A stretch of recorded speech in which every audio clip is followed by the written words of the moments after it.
Hi guys, welcome back to another day at Book Club Cafe.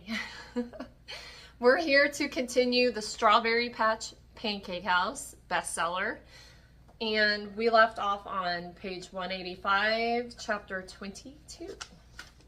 The next day, Iris was in the middle of leading the class in Savasana and avoiding thoughts about waking up in Archer's bed when her phone started vibrating. "Let your arms lay at your side," she said in her calm, yogi voice while she glanced at the screen. "Feel the floor rise up to meet you." It was Olive's school. That couldn't be good, right? Schools don't call to just let you know everything was going great. Iris grabbed her phone and tiptoed toward the door of the yoga studio. She'd been teaching here for nearly a year, one of her longer-held jobs, actually, and she knew where all the creaky floorboards were. She avoided them as she spoke softly to her students. "Acknowledge thoughts as they come and let them drip by like clouds in the sky," she trailed off as she stepped out into the hallway, pausing next to the giant gold Buddha statue. "Hello? Hello, is this Miss Fraser?" "Yes, that's me. Miss Fraser, Olive is sick. She has a fever of 101. You'll have to come pick her up." "Oh, Iris glanced back in the little window in the door. Her class was still lying obediently in the dark with their eyes closed. Luckily, this class was nearly over, but she was supposed to teach one more this morning. "I have to come pick her up, like, right now?" The nurse made a noise that Iris was sure was judgmental. "Yes, Miss Fraser, unless I should call her father instead?" They'd listed Iris first on the emergency contact form since taking care of Olive was her day job and all. No, that won't be necessary. I'll be right there." "Very good, thank you." Iris opened her mouth to thank her back, but she'd already hung up. It occurred to her that being a school nurse was up there with school bus driver as possibly one of the hardest jobs in the world, so she decided not to be insulted by the hasty hang-up. She glanced at the Buddha. "Well, I guess I have to go figure out how to take care of a sick kid. Wish me luck." She snuck back into class and brought her students out of their relaxed state as quickly and gently as she could. "Okay, and bring your senses back to the room. Blink your eyes open and go live your life. See you next week." Okay, so maybe not that gently, but she had to get out of here. That school nurse sounded serious, and Iris was worried she'd get in trouble if she was late. In trouble with whom? She wasn't really sure, but she didn't really want to find out. Half the class was still blearily sitting up as she skipped out of the room.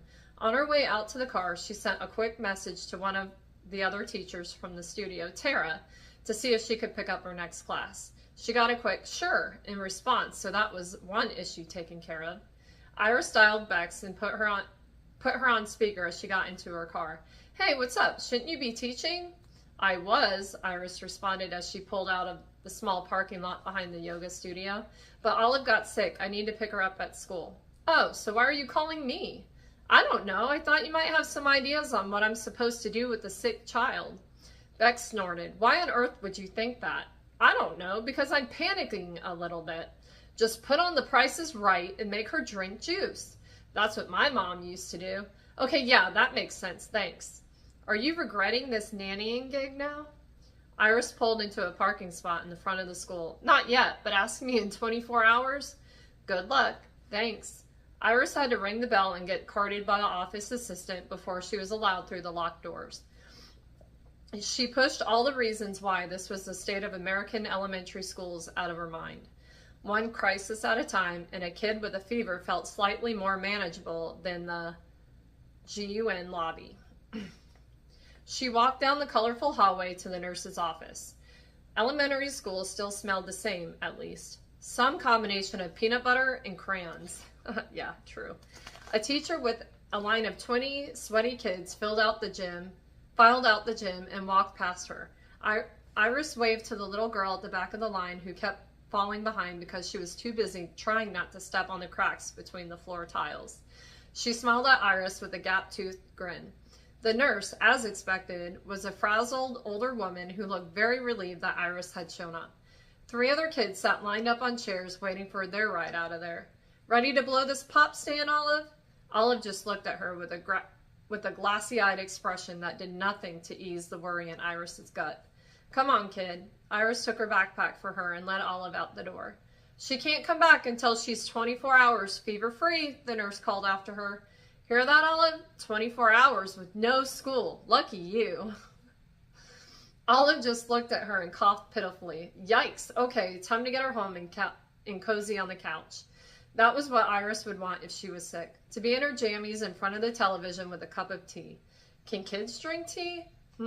She should Google that. She was going to have to Google a lot of things. Archer's phone started blowing up right as the lunch rush started. Chef, your phone is ringing. Yes, I hear it, Cyrus. Maybe you should answer it? Archer sighed, wiping the sweat from his brow with the back of his forearm. And then who is going to plate all this food? Cyrus shrugged. Might be something about your daughter. Shit. Jesus, why hadn't that even occurred to him? The phone stopped and then started again, and now Archer was convinced something was very wrong with his daughter. His daughter, who he'd momentarily forgotten existed. He sucked.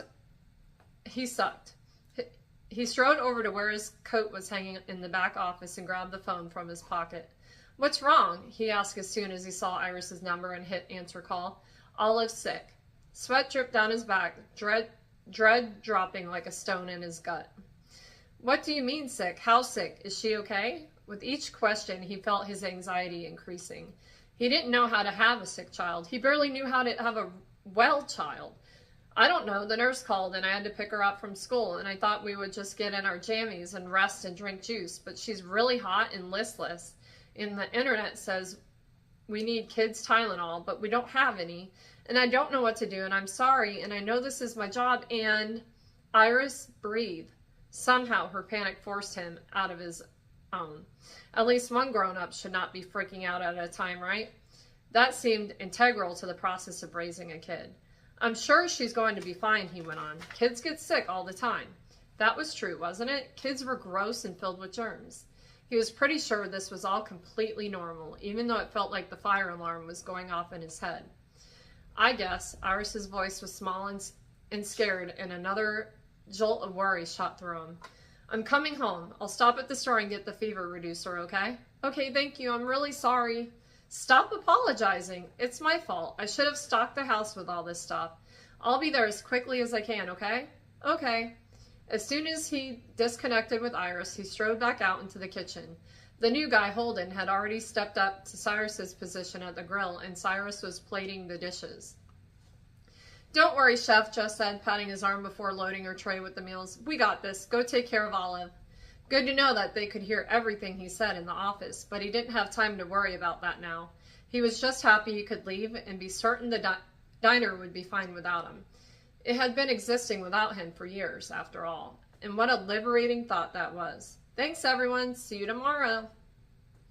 By the time Archer made it home with bags filled with canned soup, kids' Tylenol, saline nasal spray, all-natural honey lollipops, a thermometer you apparently put under the kid's armpit, and one for her mouth because he didn't trust armpit temperatures, a new pumpkin spice coloring book in case she was bored, a tub of Vicks VapoRub, and bubblegum-flavored cough syrup. He was a tangled knot of worry. But he was a dad now, and if his own amazing father had taught him one thing, it was that dads kept their shit together in times of crisis. He opened the door quietly in case Olive had fallen asleep, but Iris was there to meet him before he was even over the threshold. You're here, she said, and her whole body sagged in relief. And it did something to him, this relief, this idea that he was here and now things would be better, that he would help. Olive needed him and Iris needed him, and it was different than being needed at work. It was different than being the boss, than running a tight ship, than making sure everything went perfectly. Here, they just needed him. I'm here. How's Olive? Iris glanced back toward the couch where Olive's face was barely peeking out from a pile of blankets. She says she feels cold, but her skin is burning hot, and the internet is filled with a lot of strong opinions about what we should do. Iris's usual playfulness was gone. There was no mischief in her eyes, no smile playing around her lips. She was worried about his kid, and that did something to him too, but he didn't have time to explore that right now. Instead, he grabbed her chin and tilted her face up to his. It's going to be fine, okay? We'll figure this out together. Together? Iris echoed, and the little crease of worry between her brows softened. And he knew they were talking about getting Olive healthy again, but he found himself wishing the together applied to more. He cleared his throat, realizing he still had his hand on Iris's face. He dropped it, and they both snapped out of the moment. Okay, right. First things first. He walked over to the couch and sat gingerly on the edge. He put the back of his hand on Olive's forehead. She was alarmingly hot. No wonder Iris was freaking out. Hey, Olive, I'm going to take your temperature, okay? My eyeballs hurt, she said. He glanced up at where Iris was hovering nearby. Her eyeballs hurt? Iris shrugged. She keeps saying that. I thought maybe she meant like a headache behind her eyes. Anything else hurt, bud? My neck feels scratchy. Your neck? You mean your throat? Olive just looked at him with glassy eyes. Jesus, how were you supposed to help a person who didn't even know their own body parts? Let's just take your temp. He pulled out the armpit thermometer and tucked it under her arm while Iris watched the oral thermometer. They tried both and both declared Olive had a fever. 103.8. That's really bad, right? Iris hissed as they stared at the tiny digital screen. Google says high temperatures are more common in children than adults, he said, glancing back at his phone. Let's give her the Tylenol. We can also do a cool compress on her forehead. Has she been drinking fluids, he asked, as Iris hurried to the kitchen to wet a washcloth. Sort of. She didn't really want anything. Hey, Olive, Archer said, sitting down beside her again. You need to have some medicine to help you feel better. And some juice, too, okay? He managed to get her upright enough to drink down the meds and a mouthful of orange juice. You'll feel better soon, kid, he told her, brushing her hair from her face. She looked so small and pitiful, and it physically hurt to see her like that. He hated it, and he hated that he couldn't just make this go away for her. He never knew that so much of being a parent was just feeling helpless in the face of your kid's struggles. Sit with me? Olive asked. Yeah, of course I will. He moved some pillows around, and Olive curled up with her head in his lap. He rubbed slow circles on her back, hoping he was at least comforting her, hoping it was enough. When he looked up, Iris was staring at him, a soft smile on her face. She quickly schooled her features, but it was too late. Archer had seen the way she was looking at him. No, not at him and his daughter. Like maybe she had more than professional feelings for both of them. And Archer found himself hoping that she did. Chapter 23, page 195. Thank God for modern medicine, Iris said, clinking her wine glass against Archer's. Cheers to that! Iris breathed a sigh of relief as she took her usual seat at the kitchen island. The Tylenol had worked to bring Olive's temperature down, and after an afternoon of The Price is Right, chicken soup, and coloring pumpkins, the closest food-related item to strawberries she could find in her new coloring book, she was slathered with Vicks, dosed with more meds, and peacefully sleeping in her bed. Iris could hardly believe they'd all survived the day. She'd been a total shitty nanny today, and if Archer hadn't come home when he did, she didn't really know what she would have done. As it turned out, she was right all along. Kids were terrifying and confusing, and she had no business taking care of one, which was half the reason she had to quit.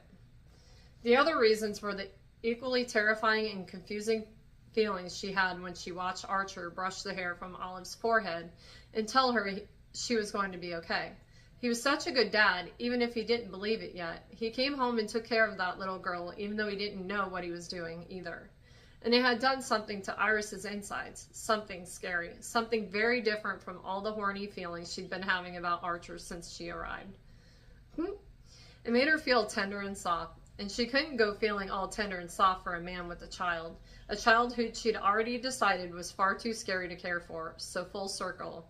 It was all a bad idea, and she needed to get the hell out of here ASAP. She took another sip of wine to fortify herself. Archer? Yeah? He looked up from his wine, and he looked exhausted. He stepped up today, but he was worried, too. Maybe this was actually a terrible time to quit. It would be pretty shitty to abandon him now, wouldn't it? He'd have to scramble to find new care for Olive in the midst of her being sick. Maybe she could tamp down those tender feelings for a few more weeks.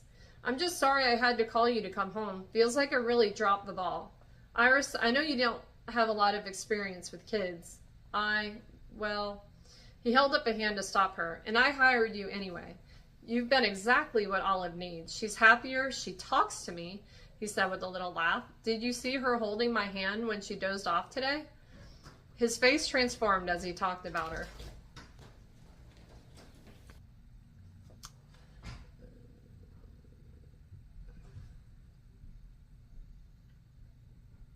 His face transformed as he talked about her. He wasn't exhausted anymore. He was practically glowing. Damn it, there was that tender thing again. I did see it. You did a great job with her today. Thanks. His smile deepened. I was totally just winging it, but I couldn't have done it without you. Iris scoffed. You had your dad, the pediatrician, and WebMD. I think you would have been fine without me. In fact, she'd done nothing today but panic and immediately call for backup. Fine, he shrugged. I wouldn't have wanted to do it without you. Oh, damn, damn, damn. Danger, Iris. She smiled despite herself, and that tender spot grew. I'm tired of pancakes, he said. I thought I'd make us some real food tonight. Real food sounds good. She sat back and watched as he cooked, marveling at his hands and the deftness of his movements.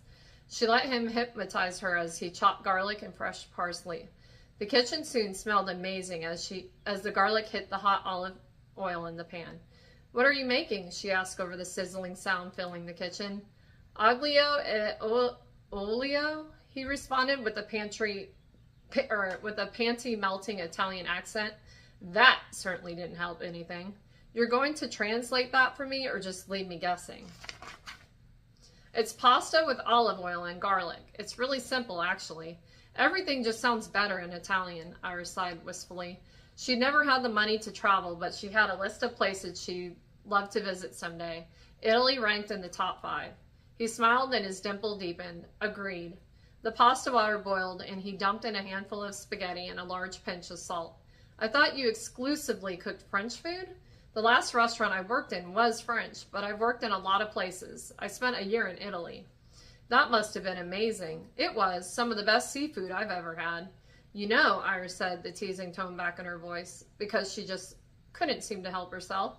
The Pasta Palace in Northville is hiring. Since you have so much experience with Italian food, I'm sure they'd be thrilled to have you. Archer looked at her like she suggested they eat out of the trash and not that he worked for a popular Italian restaurant chain. That place doesn't serve Italian food. Iris spit back her laughter, but she was struggling to keep a straight face. Are you sure? They seem to think that they do. His expression darkened. I don't know what that food is. Iris giggled. You have to admit, though, people go bananas for those breadsticks. I don't have to admit anything. He took a small mug and scooped pasta water into the pan with the garlic and the oil. Iris watched with interest. She was going to accuse him of being a food snob, but it all looked and smelled so good that mocking him just seemed absurd now. He strained the spaghetti and tossed that in the pan too, coating the pasta with the oil and garlic. Iris's stomach grumbled in anticipation. He took 2 plain white bowls from the cabinet and twirled a perfect nest of pasta in each bowl, sprinkling some fresh parsley and Parmesan cheese on each portion. Iris wanted to crawl inside and live in that pasta nest forever. That looks so good, she nearly moaned. Damn this man and his pasta-making skills. Resisting his adorable dadness was one thing, but serving up a big old bowl of carbs and cheese was going to be another thing altogether. Buon appetito. Jesus, man, just give me the food and cut that out. Archer smirked and slid the bowl across the island. As expected, the meal was incredible. Like insanely good. Like so good that an hour ago, Iris was planning her I quit speech, and now she was considering declaring her undying love for this man and his food. It was concerning. But she was full and exhausted from the stressful day, and between the food and the wine and Archer's dimple, she had been lulled into a cozy contentment she hadn't felt in a very long time. Maybe not since those days in Josie's kitchen, watching her neighbor cook while she chatted to her about everything from her mom's latest boyfriend to the bike she wanted for her birthday. Was this why people wanted a partner? This feeling at the end of a rough day that they'd survived something together? She had to admit it was nice. She'd always had her mom and her aunt and her cousin. She collected friends like she collected new careers, but maybe having a partner would be different. Sitting here, laughing and drinking with Archer. Decompressing after taking care of a sick kid all day. It was something she could maybe see herself wanting someday. Not today. Because today, he was still her boss, and today she didn't want to hurt Olive, and she still wasn't convinced she'd ever want this responsibility full-time. Today was the most worried she'd been since the time they were 9, and Bex had flipped over the handlebars of her bike and bashed her face on the sidewalk. Iris had never run home faster, tears streaming down her face the whole way, screaming for her mother to come help. Today was rough, she said, pushing away her empty plate. Yeah, but we figured it out. They were in their usual positions. Iris on her stool on one side of the island, and Archer standing on the other side, leaning against the counter behind him. Per usual, his arms were across his chest. She wished he was closer. She shouldn't, but she did. She wished he would lean across the island like he had the last time, the time when he'd sucked her finger into his mouth. She wished he would do more things like that. She shouldn't, but she did. I should get to bed. Okay. Archer was watching her, studying her with dark eyes, like he knew what she wished, and that he did too. But he didn't budge, just held himself still, only his eyes moving to follow her down from her stool. Thanks for dinner. Any time. His voice was low and deep, vibrating through her. It was clear that he wanted her as much as she wanted him, but still he didn't move. He was protecting himself. He was protecting Olive. A one-night stand with the nanny wouldn't help either of them, and in the end, it wouldn't help Iris either. Be strong, Iris. Good night, Archer. The muscle in his jaw ticked. Night, Iris. He held steady, but she felt the heat of his stare the whole way back to her room. Olive was homesick the next day, of course. She obviously needed more time to rest, and Iris was not able to break the 24-hour fever rule and piss off that school nurse. But she had convinced Archer that he could go to work today, and she would man the sick kid. Now that she was armed with plenty of over-the-counter fever reducers and a working knowledge of Olive's names for various symptoms, eyeballs hurting meant she had a headache, and the fever was on the rise. A scratchy neck meant a sore throat. She was feeling slightly more confident than yesterday. That, and Archer had assured her multiple times before he left this morning, at the ungodly hour of 5 a.m., that he was just a phone call away, and Iris could call at any time and he would come home regardless of what was happening at the diner. She had to admit that did make her feel better. How are we feeling so far this morning? Olive was curled up on the couch with her trusty narwhal stuffy and a cup filled with OJ.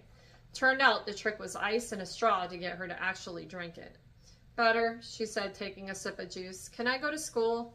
Iris plopped down on the couch next to her. Nope, not today. Why? You're still sick. I don't feel sick today. Olive's face was too pale with dark circles under her eyes. You're definitely still sick. Sorry. Olive's mouth turned down in a pout. But it's library day, and now I won't get new books. Iris glanced at the stack of unread books littering the coffee table. You have a ton of books. But I want new ones. Well, if I send you to school today, they will just send you back. That's the rules, kid. You don't want to get all your friends sick, right? Olive shrugged like she didn't really care if she got her friends sick. She just wanted new books. How about this, Iris said, doing her best to avoid a meltdown from her or the child. Once you're better, I'll take you to the public library and you can take out as many books as you want. Olive's face lit up at that promise. Really? Yep. Can I take out 150? 150 was Olive's current favorite number. Can you carry 150? Olive thought about that for a minute before declaring, probably. Iris smiled. I like your confidence. Now drink your juice. They settled in for the day, binge watching Olive's favorite shows all morning until she dozed off with her head in Iris's lap. Her face was warm but not hot, which Iris found encouraging. She brushed a piece of dark hair from Olive's face. It was damp from sweat, but somehow Iris didn't find that as gross as she once would have. At the moment, she was just happy that Olive was feeling better and that she was napping, even though Iris now had to pee and was stuck until Olive woke up, because she sure as hell wasn't going to wake her.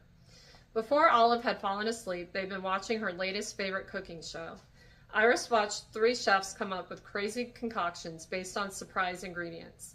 She tried to focus on the show, but her brain insisted on drifting to Archer and how much she liked watching him cook. About the way his precise chopping and dicing contrasted with his messy hair and scruffy stubble. About how he looked when he was worried about Olive. Okay, so Iris was still refusing to have daddy issues, but she'd been a big fat liar if she said it wasn't doing all kinds of things to her to watch Archer take care of his daughter. It was objectively hot. She was pretty sure it was some sort of evolutionary thing, right? As though her cavewoman brain was like, oh, a man who can take care of his offspring? Hot. Ugh, she nearly groaned out loud at her own stupidity, but evolutionary urges. The small cuteness of this creature was obviously designed to lure her in.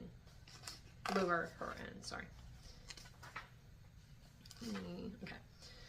She had never been one to coo over people's babies. She was pretty sure they all looked the same, or to volunteer to babysit her friends' children. But this one, Olive, whom she not knew as a complete person, well, the kid was kind of growing on her.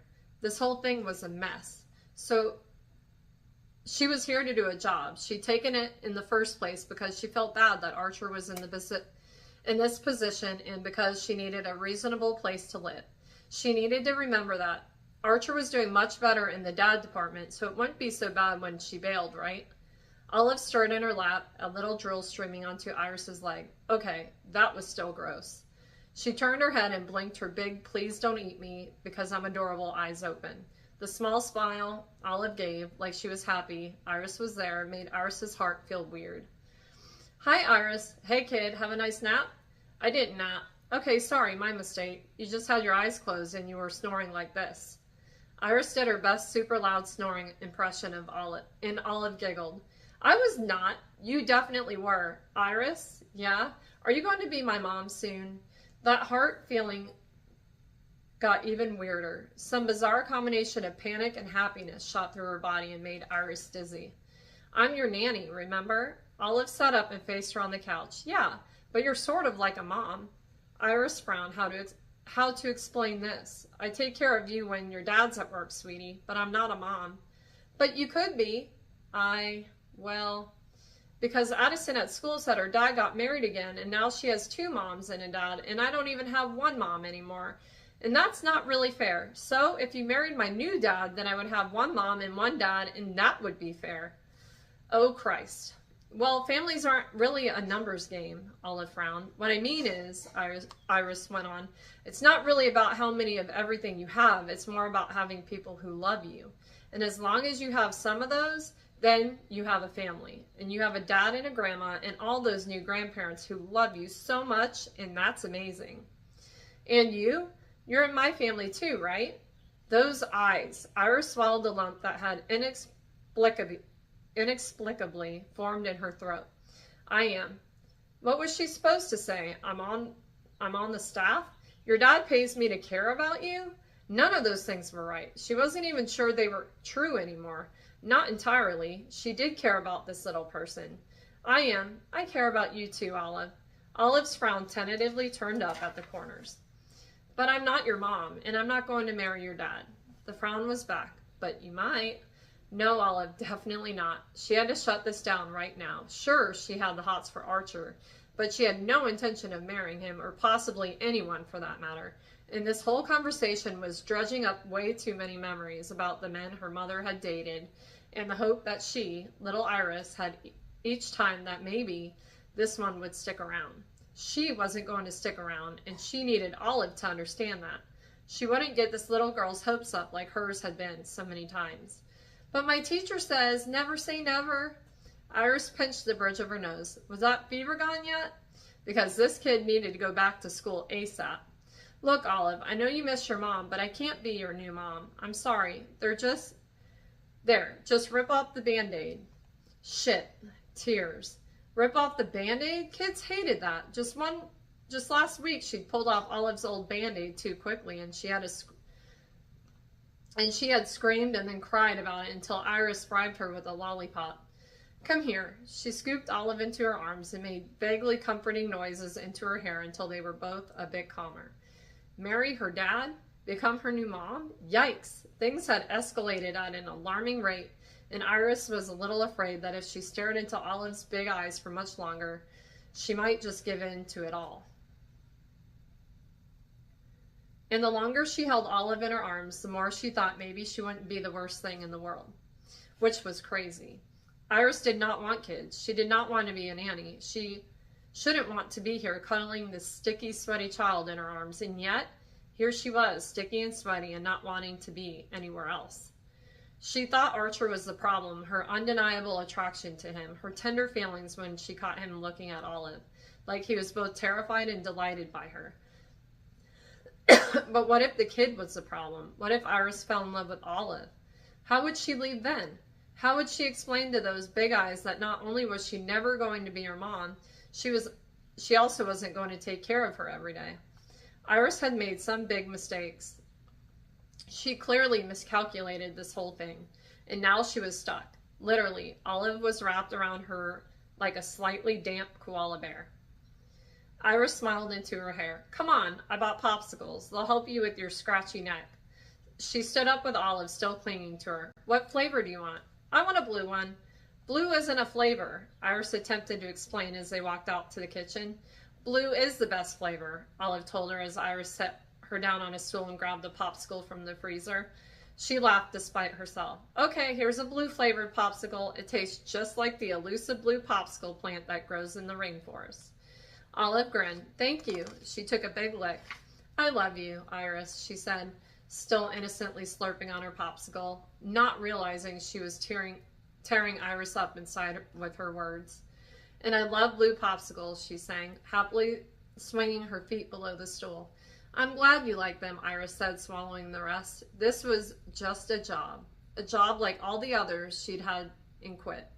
And eventually, she'd quit this one too, but not yet. Okay, guys, that is it for the day, and I will see you guys soon. Bye. Oh, we left off on chapter 24, page 209.